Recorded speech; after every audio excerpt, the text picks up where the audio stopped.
বন্ধুসকল দীপ্ৰ ট্ৰাইলৈ আপোনালোকক স্বাগতম জনাইছোঁ। বন্ধুসকল বহুদিন পিছত এটা নতুন ভিডিঅ' লৈ আপোনালোকৰ কাষলৈ আহিছোঁ। গতিকে ভিডিঅ'টো চোৱাৰ আগত আপোনালোকে চেনেলটো ছাবস্ক্ৰাইব কৰি ল'ব, লগতে ভাল লাগিলে শ্বেয়াৰ কৰিব আৰু লাইক কৰিবলৈ নাপাহৰিব।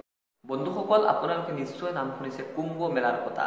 হয়, উত্তৰ প্ৰদেশৰ এলাহাবাদ চহৰ অথবা নতুন নাম প্ৰয়াগৰাজ, তাত চলি আছে পৃথিৱীৰ সৰ্ববৃহৎ ধৰ্মীয় আয়োজন বুলি পৰিচিত কুম্ভ মেলা, য'ত প্ৰায় 15 কোটি হিন্দু ভক্তৰ সমাগম হয়। আপোনালোকক জনাই দিওঁ যে 15 জানুৱাৰীৰ পৰা আৰম্ভ হোৱা কুম্ভ মেলা 4 মাৰ্চলৈকে চলি থাকিব। এই কুম্ভ মেলাত কোটি কোটি ভক্ত সমবেত হৈ বিভিন্ন ভক্তিমূলক কাৰ্য তথা কামখিনি কৰাৰ লগতে গংগাত স্নান কৰি নিজকে পবিত্ৰ কৰে। কোটি কোটি টকা খৰচৰে মহা আয়োজনস্থলী হৈ পৰা এই কুম্ভ মেলাত এজন মুছলমানৰ কাহিনীয়ে বাতৰিৰ শিৰোনাম দখল কৰিছে, যিজন কুম্ভ মেলাত আছে পোহৰৰ দায়িত্বত। ঘৃণা, সাম্প্ৰদায়িক বিদ্বেষ, হিংসা আৰু সংঘাতৰ কথা দেশৰ সামাজিক আৰু ৰাজনৈতিক বাতাবৰণ বিষাক্ত কৰি তুলিছে। যদিও এনে সময়ত বিশ্বৰ সৰ্ববৃহৎ ধৰ্মীয় আয়োজন বুলি জনাজাত কুম্ভ মেলাৰ পৰা আহিছে এটা সম্প্ৰীতিৰ বাৰ্তা। আপোনালোকে নিশ্চয় জানে 2013 চনত উত্তৰ প্ৰদেশৰ মুজফ্ফৰনগৰত এটা ডাঙৰ সাম্প্ৰদায়িক দাঙ্গা হৈছিল, আৰু এই সাম্প্ৰদায়িক দাঙ্গাৰ এজন আক্ৰান্ত মাহমুদ মুল্লাজী বিগত 33 বছৰে কুম্ভ মেলাৰ জোনা আখাড়াৰ সৈতে জড়িত হৈ আছে, আৰু এইবাৰো তেওঁ কুম্ভ মেলাৰ পোহৰ বিলোৱা কাৰ্যত লিপ্ত আছে। সাধু সন্ন্যাসী অৱস্থান গ্ৰহণ কৰি থকাৰ ঠাইত পোহৰ বিলোৱাৰ দায়িত্ব থকা মাহমুদ মুল্লাজী এজন নিষ্ঠাৱান মুছলমান। কুম্ভৰ দায়িত্ব পালন কৰিবলৈ গৈ তেওঁ নিজৰ নামাজ এৰি দিয়া নাই, অথচ তেওঁ সঠিক সময়ত নামাজ আদায় কৰিছে। প্ৰশ্ন হ'ল, 15 কোটি হিন্দু ভক্তৰ সমাগম স্থলীত আৰু বিশাল দায়িত্ব, পোহৰ বিলোৱাৰ দায়িত্ব থকাৰ পিছতো তেওঁ কেনেদৰে সঠিক সময়ত নামাজ আদায় কৰিব পাৰিছে? সংবাদ মাধ্যমৰ আগত মাহমুদ মুল্লাজীয়ে কয় যে ঈশাৰ নামাজ কিছু দীঘলীয়া, আধা ঘণ্টা লাগি যায়। সেই সময়খিনি পোহৰ বিলোৱাৰ দৃষ্টিৰে অতি গুৰুত্বপূৰ্ণ। বিজুতি ঘটিলে চতুৰ্দিশ আন্ধাৰে আৱৰি ধৰে। মোৰ নামাজৰ অৱস্থাত বিজুলী যোগান ব্যাহত হ'লে আখাড়াৰ প্ৰভু মহাৰাজ মোৰ ওচৰলৈ আহে আৰু যেতিয়ালৈকে মোৰ নামাজ শেষ নহয় তাতে থিয় হৈ থাকে। মই চালাম ফিৰোৱাৰ পিছত তেওঁ কাষ চাপি আহি কয়, পোহৰ বিয়া হৈ গৈছে, আৰু মই তেওঁৰ লগত যাওঁ আৰু বিছমিল্লা পঢ়ি পুনৰবাৰ কাম আৰম্ভ কৰোঁ।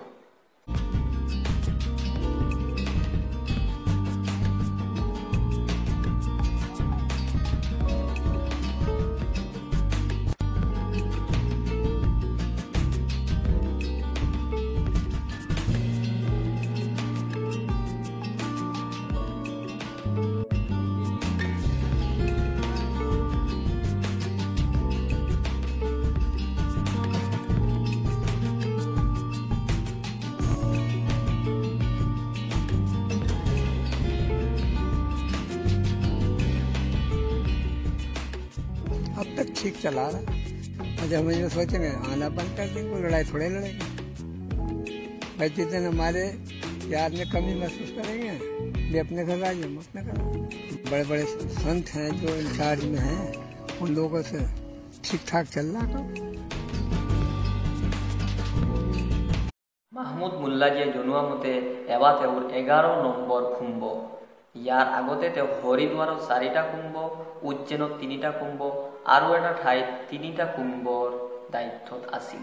ইয়াৰ উপৰি মুল্লাজীয়ে কয় যে 76 বছৰৰ ভিতৰত তেওঁ 33 বছৰে কুম্ভ মেলাৰ লগত জড়িত আছে। কেতিয়াও সাধু সন্ন্যাসীয়ে তেওঁক পৃথক অনুভৱ কৰা নাই। ইহঁতকে তেওঁৰ ই ৰিক্সাত মুল্লাজী লাইট পালে বুলি বেনাৰ লগোৱা আছে। সকলোৱে জানে মই মুছলমান, মই ইয়াতেই নামাজ পঢ়োঁ। সকলোৱে হাঁহি ফূৰ্তি কৰে, সহযোগ কৰে। ইহঁতকে জোনা আখাড়াৰ প্ৰেমগিৰিয়ে বহুবাৰ মোক লগত লৈ খুৱাইছে, খাইছে। মুল্লাজী মুজফ্ফৰনগৰৰ চৰৱট গেটৰ বাসিন্দা, আৰু দুৰ্ভাগ্যক্ৰমে সেই অঞ্চলটো মুজফ্ফৰনগৰৰ আটাইতকৈ স্পৰ্শকাতৰ অঞ্চল, আৰু সেই অঞ্চলটোতেই তেওঁলোকৰ এখন লাইটৰ দোকানো আছে। ইয়াৰ উপৰি মুল্লাজীয়ে কয় তেওঁ নিজৰ ঘৰতকৈ কুম্ভত আহি বেছি ভাল পায়। ইয়াত তেওঁ পাৰিশ্ৰমিক হিচাপে সামান্য টকাহে পায়, কিন্তু ইয়াত থকা পৰিয়ালৰ দৰে থকা ব্যৱহাৰ, আন্তৰিকতাৰ পৰিৱেশ, ভ্ৰাতৃত্ববোধ, সম্প্ৰীতিৰ পৰিৱেশে তেওঁক ইয়ালৈ টানি আনে। আৰু অন্যান্য ভক্তৰ দৰে মুল্লাজীয়েও হৰিদ্বাৰ উজ্জৈন প্ৰয়াগৰাজত স্নান কৰি গা পা ধুৱাই ইহঁতকে এই পানীত অজু কৰিয়ে তেওঁ প্ৰতিবাৰ নামাজ আদায় কৰে। মোল্লাজীৰ একমাত্ৰ পুত্ৰজনেও কয় যে বহুত মানুহৰ সমাগমস্থলী কুম্ভত কেতিয়াবা নেটৱৰ্ক নাথাকে, ইনকামিং আউটগোয়িং কল বন্ধ হৈ যায়, ফলত আমি কল কৰিব নোৱাৰোঁ। তথাপিও আমি কেতিয়াও চিন্তা নকৰোঁ যে তেওঁ নিৰাপত্তাত আছে নে কিবা অনিষ্ট হৈছে নে কিবা হৈছে। আমি জানো যে সাধু সন্ন্যাসীৰ পৰিৱেশত তেওঁ আছে, সম্প্ৰীতিৰ এটা পৰিৱেশত আছে, ভ্ৰাতৃত্ববোধৰ এটা পৰিৱেশত আছে, এটা পৰিয়ালত তেওঁ আছে। গতিকে তেওঁৰ কোনো অনিষ্ট হ'ব নোৱাৰে। হয়, আচলতে এৱাই মোৰ সম্প্ৰীতিৰ ভাৰত, এৱাই মোৰ ভ্ৰাতৃত্ববোধৰ ভাৰত, অনৈক্যৰ মাজত ঐক্যতাৰ বাৰ্তা দিয়া ভাৰত। হয়, মেহমুদ মোল্লাজীয়ে কুম্ভ মেলাত নিজৰ নামাজ আদায় কৰে আৰু হিন্দু ভক্তসকলে নিজৰ ভক্তিমূলক কৰ্ম কৰি যায়, এজনে আনজনক সহযোগ কৰে। এৱাইতো আমাৰ সম্প্ৰীতিৰ ভাৰত, এৱাইতো ধৰ্ম নিৰপেক্ষ ভাৰত।